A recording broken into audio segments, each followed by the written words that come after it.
Hati-hati dengan kelompok beraliran Wahabi. Dalam pergerakannya, ternyata gerakan mereka hampir mirip dengan Syiah. Lalu pertanyaannya, dari mana bisa mirip? Kita bisa melihat dari bagaimana bertakiyah, yang artinya seringkali berkamuflase. Takiyah pertama, jargon kembali kepada Quran dan hadits secara langsung. Maka, menurut mereka seorang muslim haram atau tidak boleh ikut atau bermazhab kepada para ulama. Akan tetapi mereka tidak sadar, bahwa ternyata mereka sendiri yang paling fanatik terhadap ulama dan ustadz-ustadz mereka sendiri. Terbukti mereka sangat mengikuti pendapat-pendapat misalnya dalam bertauhid mengikuti ajaran Syekh Abdul Wahab Wahabi. Atau juga kepada Syekh Albani, Syekh bin Baz, Utsaimin, Sholeh Fauzan, dan lain-lain.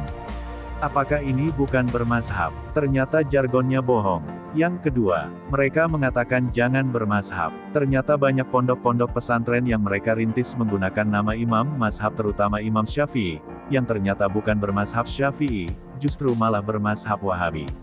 Di antara pondok-pondok pesantrennya adalah sebagaimana dikutip dari laman radar96.com, di dalam tagline-nya yang terbit pada Rabu tanggal 10 Maret tahun 2021, PPRMNU mengingatkan sedikitnya ada 36 pesantren Wahabi di Nusantara. Di bawah ini adalah daftar pondok pesantren, ma'had, yayasan pendidikan yang dikelola orang-orang berpaham bukan Sunni Sufi, Aswaja alias orang-orang Salafi, Wahabi atau komunitas takfiri. Untuk menarik minat peserta didik, mereka biasanya mengiming-imingi beasiswa khusus, gratis biaya pembelajaran selama beberapa tahun, atau tawaran lainnya. Namun, peserta yang kena jaring razia mereka, akan didoktrin sesuai pemahaman mereka yang suka mengkafirkan, yang alih-alih dengan kalimat bid'ah. Berikut hasil penelitian santri Nahdiyin terhadap pesantren Wahabi yang beredar di Indonesia. Ma'had Imam Bukhari, Solo. Ma'had Al-Ukhuwah, Sukoharjo. Ma'had Ibnu Abbas, Sragen. Ponpes Islam Al-Irsyad, Semarang. Islamic Center Ibnu bin Baz, Bantul. Ma'had Jamilur Rahman, Bantul. Yayasan Madinatul Iman, Kudus. Ma'had Al-Furqon, Gresik. Ar-Rahmah, Semanding, Malang. Pondok Al-Um, Malang. Yayasan Al-Muwahhidin, Surabaya. Ma'had Ali bin Abi Thalib, Surabaya. Sekolah Dirosah Islamiyah, Sumbersari. Ma'had Al-Qutwah, Kediri. Ponpes Salman Al-Farisi, Kediri. Ma'had Imam Syafi'i, Banyuwangi. Pondok Pesantren Ibnu Katsir, Jember. Sekolah Tinggi Dirasah Islamiyah Imam Syafi'i, Jember. Ma'had Minhajul Sunnah, Bogor. Yatim Ibnu Taimiyah, Bogor. Ma'had Madinatul Quran, Bogor. Yayasan Al-Huda, Bogor. Ma'had Hidayatun Najah, Bekasi. Ma'had Ibnu Hajar, Jakarta Timur.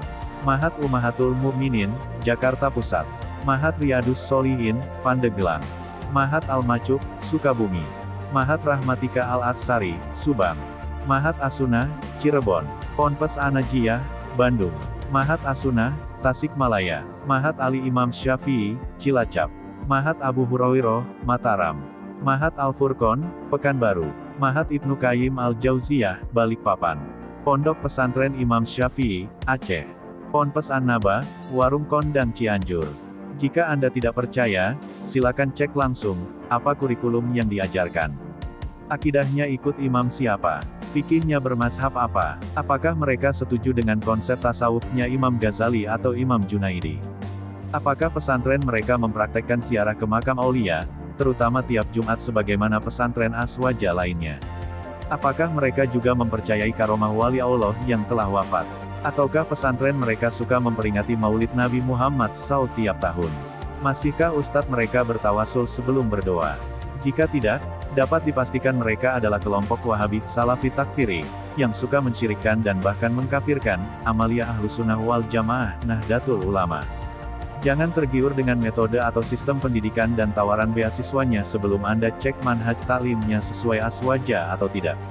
Masih banyak pondok pesantren yang jauh lebih berkualitas daripada yang tersebut di atas, dan sesuai dengan ajaran Sunni Sufi Ahlussunnah wal Jamaah, Nahdlatul Ulama, paham yang selama ini makin paling dibenci oleh kalangan mereka. Carilah daftar pesantren, ma'had, yayasan pendidikan, selain mereka dengan banyak program unggulan, baik dalam bentuk program pesantren modern terpadu ataupun ma'had dengan program hafiz, menghafal Al-Quran. Ada juga Ponpes Aswaja yang memiliki program Qiraah Sab'ah dan bersanad hingga Rasulullah.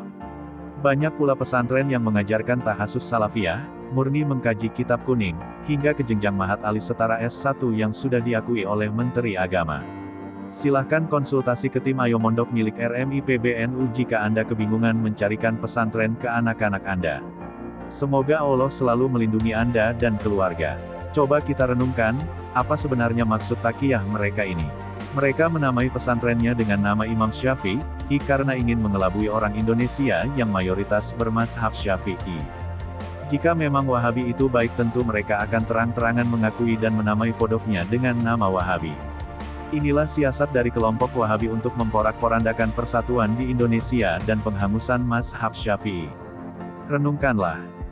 Karena terus terang saja, ikhwan wa akhwat fillah rahimakumullah, saya sekarang sadar, semakin hari semakin sadar, bahwa otak kita selama ini sudah dirusak. Otak kita sudah diprogram selama ini dengan program kebencian. Kalau ada kata-kata ahli bid'ah, yang langsung otak kita kemana arahnya?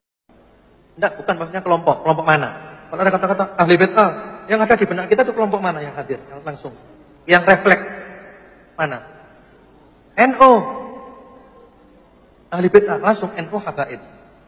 Ini salah. Salah itu. Mereka bukan ahli bid'ah. Mereka adalah ahlus sunnah wal jamaah. Dan saya mengatakan begini pun, karena dulu sudah pernah, keras-kerasan itu pernah. Keras-kerasan, nuduh-nuduh bid'ah ini sudah pernah, sudah khatam. Ya sudah taubat. Dan setelah taubat kepada Allah, semakin hari semakin dibuka oleh Allah. Bahwa ajaran-ajaran yang suka nuduh bid'ah itu sangat efektif untuk menghancurkan umat Islam. Sangat efektif untuk memecah belah umat Islam. Yang dimusuhi itu loh umat Islam. Musuhnya nomor satu adalah umat Islam. Sehingga semua ulama yang di luar kelompoknya dihabisi semuanya. Dibunuh karakter ulama semuanya. Sehingga ulama hancur semuanya. Ini ajaran apa seperti ini?